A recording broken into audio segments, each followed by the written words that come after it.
In today's video, we are talking about Sunind, and we're going to go over exactly how you should build her, the gear she uses, all that good stuff, and we're also going to run down exactly how you can counter her with a few different commanders, so stick around, let's get it.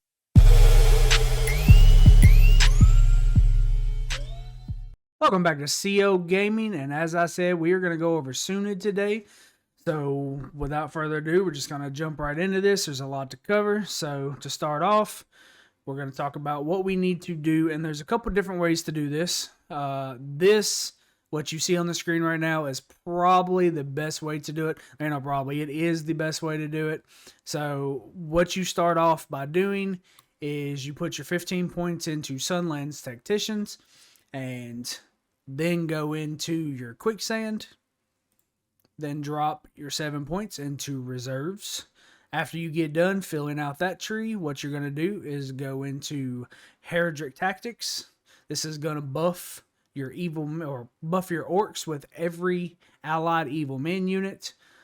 After you put your 15 points into that, and you don't necessarily have to put your entire 15 points into that to start. After you finish this tree, kind of the same way with this tree, you can simply balance it out if that's what you want to do. But I guess I kind of just roll with 15, but 7, 7, keep moving. But yeah, you can kind of do that however you want. It really doesn't make a difference. She's kind of a hard level anyway, with tile hitting kind of early on until you get some of those skill points built up. If you hire higher respect, it's not going to be as bad, but of course, getting high respect is easier said than done. But back to kind of what we're doing. So you're basically just going to put your 15 in here, then put your 7 points into inspiration. After you put those 7 points in, you can put 7 points into feint. This is where you get into higher respect. So I am respect 10 on my Sunind, so I have some extra points. You actually won't have enough to fill out the Heraldric tree either, so just kind of limit that. I would say priority-wise for this, if you don't have enough points to fill out this tree, I would probably do Inspiration first and then put whatever you had left in Feint. But for the higher respects, you're going to go into the Daggerland Tactics tree, start putting your points into this. I would highly suggest at least getting 1 point into Whiplash before you continue to move on. But you could also, if you really wanted to, if you have respect 10, for instance, you could pull 1 more point out of this and just go ahead and put 1 point into defensive stance. It's not a big deal. I personally just put 5 and 1 for now. As I level up some more, I might add some more points to, say, defensive stance, or kind of keep this pretty balanced. Probably the next respect I get, I'll go 1 more into this maybe. Just depends. I just like to have that extra defense for my orcs for my evil men to kind of keep them alive longer, because ultimately, you're depending on your orc troops to do as much damage as they can. So with that being said, you want them to stay alive as long as they can. So I guess, having that extra damage received there is going to be better in the long run. So that's just kind of how I do that. It's the way I look at it. For people that have lower respect, that may not be respect 5, what I would do in that situation is I would just go this full R0 tree, do full bottom, full top, until you get to respect 5. Because, without respect 5, there's really nothing here that you're going to want to do. At least not in my opinion. I wouldn't put anything into that. I think I've seen some people put like 2 points here and then 1 point here. But I don't think it's necessary. I feel like if you're going to do the R5 build, then you're just going to go boom, boom, hit the top. And then if you don't have R5 and say you only are R4 right now, I would just go here. And then if you had some extra points for some reason, put them into, Panther Leader. But I don't think it really matters. I would just make sure you fill out this. With that being said, what we're going to run to now is we're just going to talk about what gear you should be doing. So as you can tell, I got pretty good gear for my Sunind. It's still a work in progress. I do have some upgrades I can do here and there, but the priority for Sunind is your plus attack. So as you can tell in the Giga Hammer, you get this army attack +6. There's only a few items in the game that actually gives you this.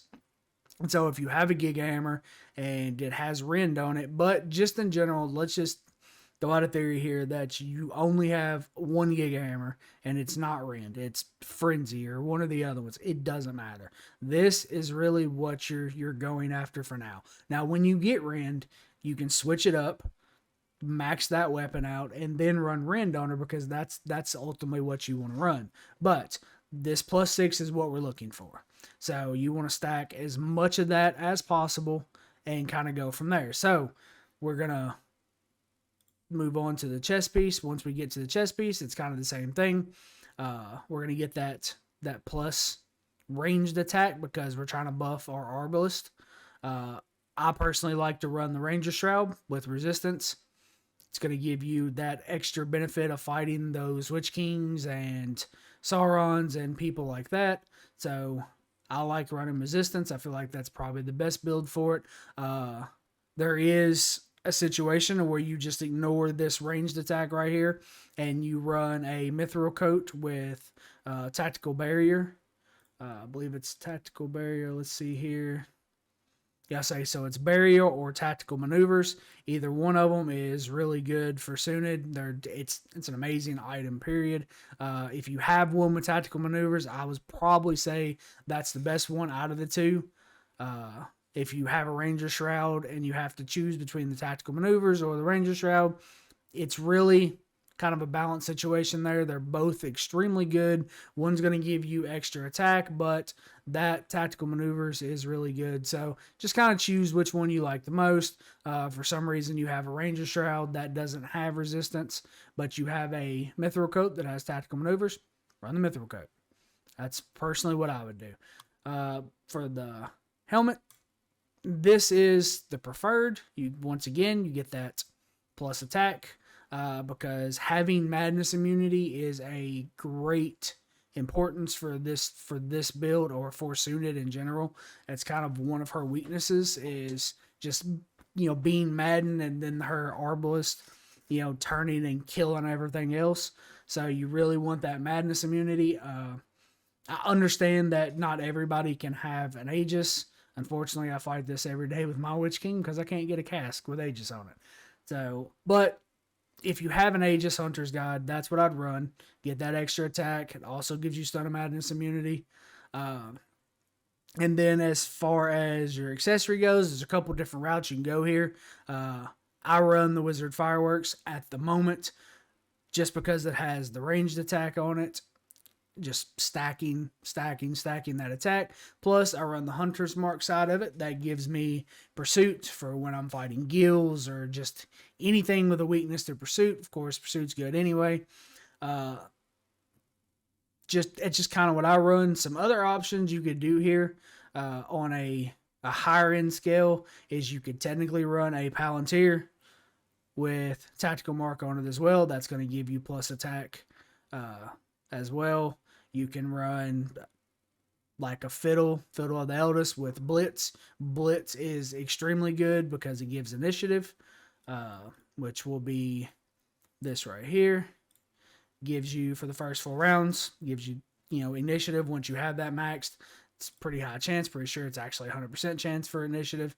So that's probably the recommended there. Or, when you get to R10, as I will be doing at the start of my next season, because we're in bag end at the moment, I will be getting her accessory, her unique item, which is going to give me +6 more attack, and the bottom end stats isn't all that bad either.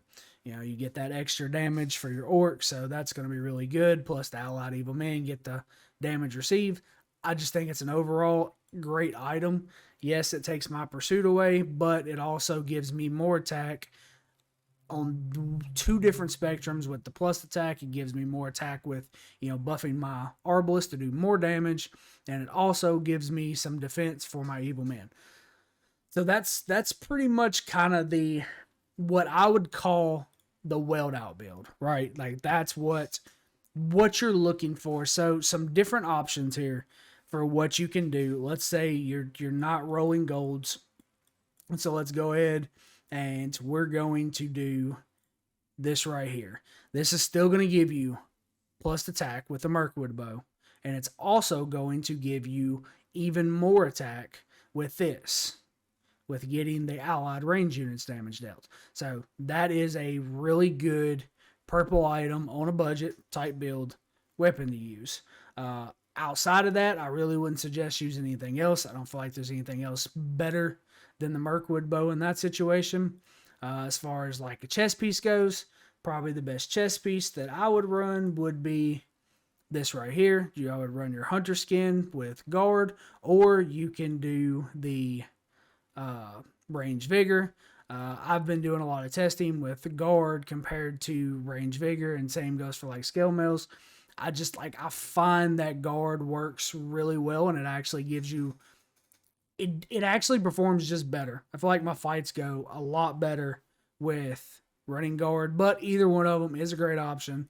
So hunter skin with guard or range vigor works, which instead of giving you the plus attack, it does give you range defense, which is good. Arbalists need to stay alive anyway, so that's not a bad thing. As far as extra helmet goes, this is where some people tend to differ on what you should do in this situation. So you can do one of two things. You can run a Madness Immunity Horseman Helm, or you can run a Trapper's Hood with Hysteria. The Trapper's Hood is going to give you the plus attack for ranged, which is going to be good, but you're going to be vulnerable to madness. So anybody that's running heavy madness builds is going to probably win those situations. Now, that's not to say your Arbalists are going to be maddened every time, but you run the risk of your Arbalist becoming maddened and absolutely destroying your evil men, which takes off all of your buffs for your Arbalist. So I would suggest putting a Madness Immunity Horseman Helm on. Me personally, I would run a Trapper's Hood just because I love damage. I'm a damage dude. That's just what I do. So I'm always going to take that chance. But if I'm telling you to do that, then I feel like I would be wrong. I feel like you should take the safer bet, run the Horseman Helm with Madness Immunity, and don't blow yourself up. Like, that would be my suggestion.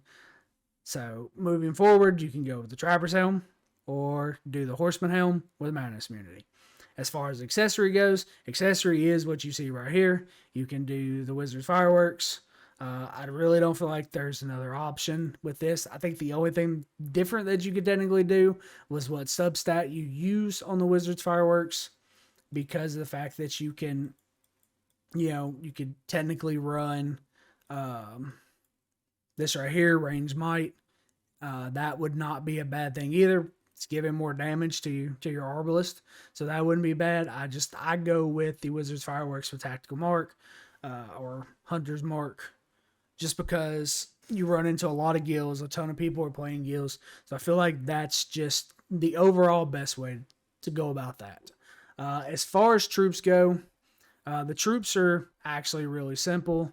I am in bag in, so we're going to just kind of pop in here real quick and throw some troops on her. And scroll all the way down here. Let's make this a little quicker, because scrolling takes forever sometimes. And it still turned out to be at the bottom, which is quite hilarious. Sorry, so here's what you're going to do. Of course, I'm in bag in, so you're not going to have as much command, kind of fighting the weather here.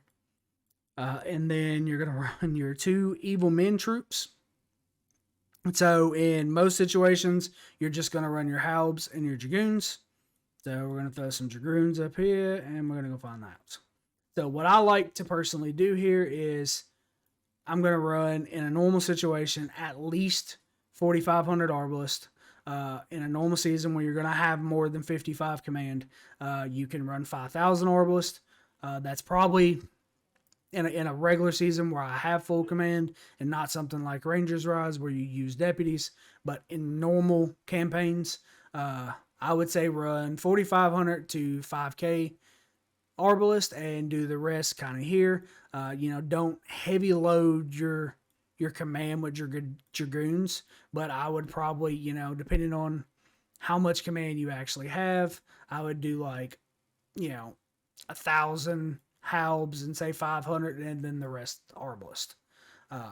So that's kind of what I would do, but I would make sure you keep your arbalist between 4,500 and 5K, and then just fill out the rest of it between those two. Some people can run Corsairs if you are in a situation, where you have half trolls. Take out the Dragoons, put the half trolls in. Those are going to be really good as well. It's going to be kind of the same comparison for what you run. In this situation, we would pop off and do something like this. But either way, just any of those units. The only units that I would say don't run on Sunind would be Corsairs, just because they're going to die pretty easily up front. You want to keep more tanky units up front, which unfortunately makes you vulnerable to anybody running Reapers, because your Reapers are going to go straight after your Arbalist. So that's kind of a downside, but we'll get into that here in just a minute. But yeah, that's pretty much just what I would do. You're going to want your 2 evil men units up front, your Arbalist in the back. You're pretty set, pretty self-explanatory, good to go. That takes care of all the buffs, and that gives the 2 evil units buffing your Arbalist times 2. So that's pretty much kind of that. And so we're going to kind of get into what the weakness for Sunind is. As I said, Reapers are a huge problem for her. That's pretty much kind of it, because the ideal with Sunind is to keep your Arbalist alive, and pretty much under all situations, the only thing you can do is put your Arbalist in the back and your 2 evil men up front. Well, your Arbalists are always going to be your lowest unless you go with something like Corsairs, which is going to be bad for you anyway. So that's kind of how you counter Sunind. We're going to cover both of these things. How do you build Sunind? How is she a beast? And how is she wrecking everybody? But at the same time, how can you beat her as well? So how you beat her is simply just stack Reapers on some, say, GTG. Put Gandalf the Grey on there and stack him with Reapers. Run the non-horseman build on GTW and run stack Reapers on it. Heck, Witch King struggles with Sunind, especially if you run into a Sunind that has fire protection. So what you kind of want to do there is, there really is none of that. You're playing a Witch King and you run into a Sunind with fire protection, you're probably just going to get wrecked. But if you're playing Witch King, instead of doing, that Alchemist, Berserkers, something else, go back to kind of how, I guess, season 1 play it, where you did the Alchemist, Reapers, Corsairs. Instead of doing that, go Alchemist, a little bit lower units worth of Alchemist, Berserkers, can't be stunned, and heavy Reapers. You still got your fire damage, which, of course, if you got a fire protection, is going to burn, going to hurt you. Your Alchemist ain't going to do very much damage, but you stack heavy Reapers, and boom, there you go. Now all of a sudden, Sunids aren't burning down Witch Kings like everybody else does, because, we all know this game's designed to beat a Witch King. So let's not make 2 of those. So Reapers is how you beat Sunind. You can do it with Dunes. You can do it with Dunes, but it is much harder, and it really sets you at a disadvantage when you fight with Dunes on anything. The ideal when Sunind and Isildur first came out was Isildur was supposed to be Sunid's counter. And unfortunately, if you run heavy Dunes on Isildur, I feel like it really hinders you, because their priority is ranged, and nobody runs ranged unless you're running a ranged Gandhi or you're running Sunind. You're not running ranged. I guess technically some guilds are heavy ranged if you're running the Bow Knights and Sentinels, and then say you're running March Wardens with those 2, which would be kind of crazy if you ask me, but nobody's doing that, so that really hinders. So Reapers is the Sunind counter, and you can put them on several things to do it. So you want to know how to counter Sunind? That's how you counter Sunind. Fought a lot of them in the last season and tested, and Reapers are definitely the way to go with that. But for the most part, that's pretty much it. Sunind is Sunind. She's going to be really good. It's just another Witch King in this game from Season 1, Season 2. For the people that's been playing that long, that truly remembers the days of if somebody got Witch King in Season 1, that pretty much carried them through Season 2 at least. Because nobody was building, nobody truly understood what it took to beat the Witch King. Everybody just thought he died. Like, if you fought him, he was going to die. And that's pretty much what happened. So yeah, we build to counter Sunon now. But we also still got to build to counter Witch King. So kind of two videos in one here, right? You know, we give the build for Sunind, we give the counter for Sunind. I feel like that's a productive way of doing everything.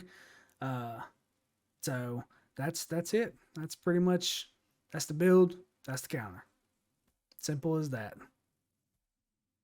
Reapers. Who would have thought? Nah, Reapers are a really good unit. You can actually run a Reaper build on Sunind as well. We'll kind of touch that in another video at a later date. Get into it maybe in a live stream or something. But yeah, that is your Sunind build. She is extremely good. We'll be putting out some more content, some more guides coming up. Subscribe to the channel. Link is below for the Discord. Come join us. It's a really fun community. Having a blast. There's a lot of information in there, a lot of different guide stuff in the Discord. As always, until next time, see you out.